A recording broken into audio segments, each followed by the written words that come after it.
오늘도 함께해 주신 여러분 감사합니다. 여러분의 건강한 삶을 응원하는 삶의 나침반입니다. 오늘은 정말 중요한 정보를 알려드립니다. 여러분, 치과 가는 것 누구나 한 번쯤은 망설이시죠? 이 치과 정말 믿을 만할까? 혹시 필요 없는 치료를 권유하는 건 아닐까? 왜 병원마다 진단이 다 다른 걸까? 이런 고민 한 번쯤 다들 해보셨을 겁니다.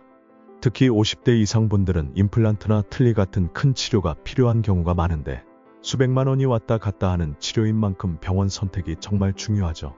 제가 오늘 이 영상 하나로 여러분의 이런 모든 고민을 말끔히 해결해 드리겠습니다. 오늘 알려드릴 내용은 절대 피해야 할 치과의 7가지 특징과 정말 믿을 수 있는 좋은 치과를 고르는 확실한 방법입니다. 이 영상 끝까지 시청하시면 앞으로 치과 선택할 때 절대 손해보지 않으실 겁니다. 그리고 지금 바로 구독과 알림 설정을 해두시면 앞으로도 의료비 절약하면서도 건강은 더 지킬 수 있는 알짜 정보들을 계속 받아보실 수 있습니다. 그럼 바로 시작해볼까요? 1. 대표 원장 이름이 홈페이지에 없다. 치과 홈페이지를 봤는데 대표 원장 이름이 명확하게 나와 있지 않다면 의심해볼 필요가 있습니다. 요즘 일부 치과들은 명예 대여로 운영되기도 합니다. 이런 경우 겉으로는 깔끔한 인테리어에 첨단 장비를 갖춘 것처럼 보이지만 실제 원장은 거의 진료를 하지 않고 책임도 지지 않는 구조일 수 있습니다. 특히 홈페이지의 원장 이름은 물론이고 출신 학교, 경력 사항도 투명하게 공개하지 않는다면 환자에게 정직하지 않은 병원일 가능성이 큽니다. 제 지인 김영수 씨는 얼마 전 인터넷에서 찾은 치과에 갔다가 큰 낭패를 봤습니다. 알고 보니 그 치과는 실제 원장이 거의 진료를 하지 않고 신입 의사들이 계속 바뀌면서 진료하는 곳이었습니다. 결국 임플란트 시술 후 문제가 생겼을 때 책임질 사람을 찾을 수 없었죠. 2. 의사가 아닌 직원이 주요 치료를 맡는다. 두 번째로 조심해야 할 것은 치과 의사가 해야 할 주요 진료를 직원이 대신하는 경우입니다. 레진 충전, 스케일링, 보철물 장착 등 치과 의사가 직접 해야 할 진료를 치위생사나 다른 직원이 대신한다면 반드시 피하셔야 합니다. 예를 들어 의사는 마취만 하고 레진 충전은 위생사가 한다든지 임플란트 수술 중 일부 과정을 비의료인이 진행한다면 위생 상태나 시술 완성도가 떨어질 수밖에 없습니다. 진료 중에 의사가 자리를 자주 비우거나 치료 중 누가 시술하는지 모르게 마스크를 쓰고 진행한다면 꼭 질문하시고 확인하셔야 합니다. 선생님, 지금 치료해 주시는 분이 담당 의사 선생님 맞으신가요? 라고 정중하게 물어보세요.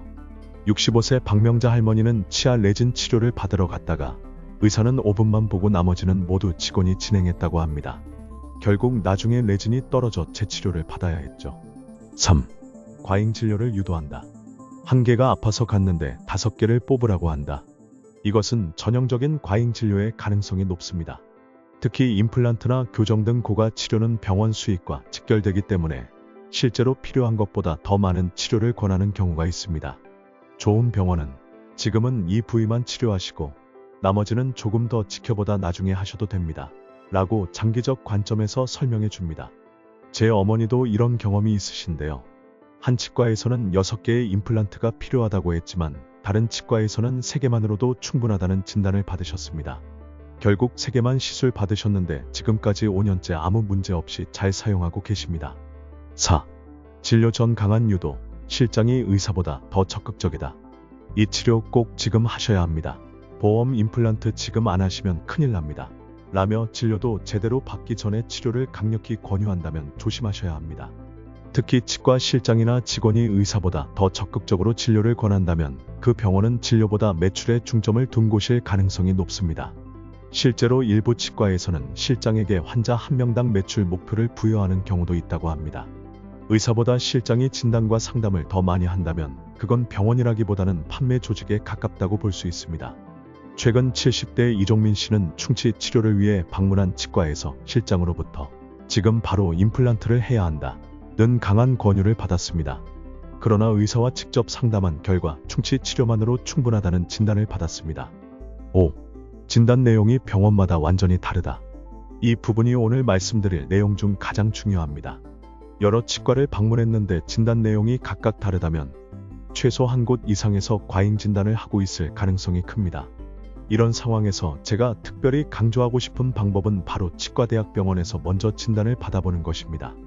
대학병원은 수익 구조보다 교육과 연구에 중점을 두기 때문에 가장 객관적이고 정확한 진단을 받을 수 있습니다. 진단은 치과대학병원에서 받고 그 진단 결과를 가지고 다른 3개 정도의 개인 치과를 방문해 보세요. 그리고 대학병원의 진단과 가장 비슷한 진단을 내려준 치과에서 치료를 받는 것이 가장 현명한 방법입니다.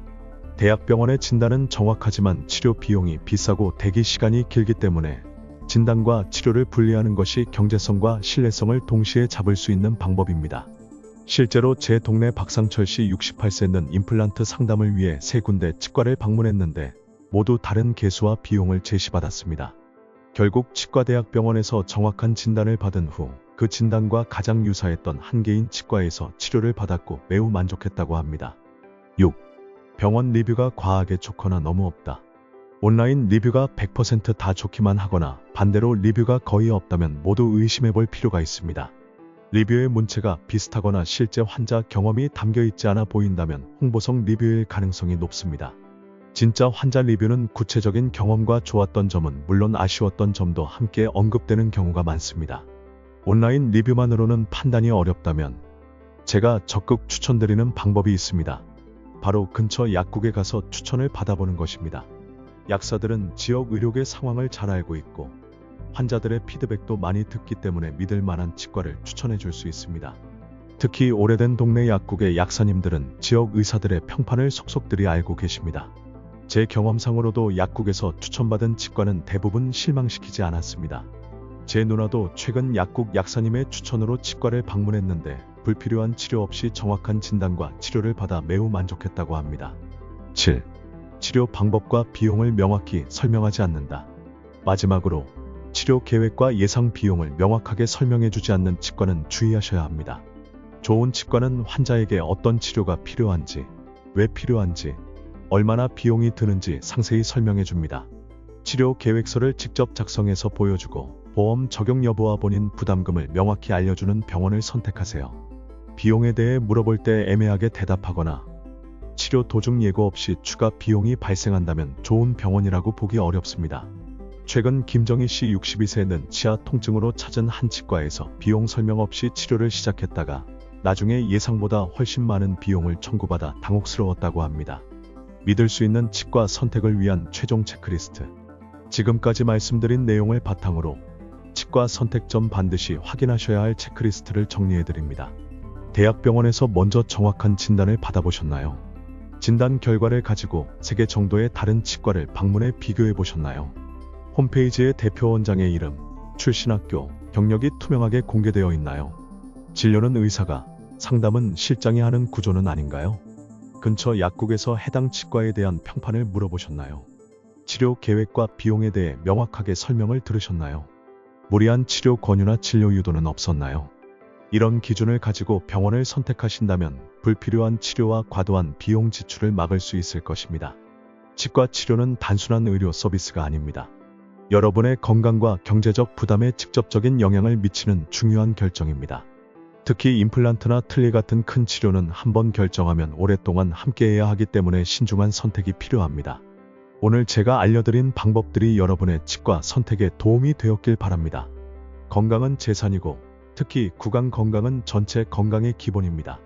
이 영상이 도움이 되셨다면 구독과 좋아요, 알림 설정 꼭 부탁드립니다. 앞으로도 삶의 나침반은 여러분의 건강한 선택을 돕는 정확한 정보를 계속 제공해 드리겠습니다. 감사합니다.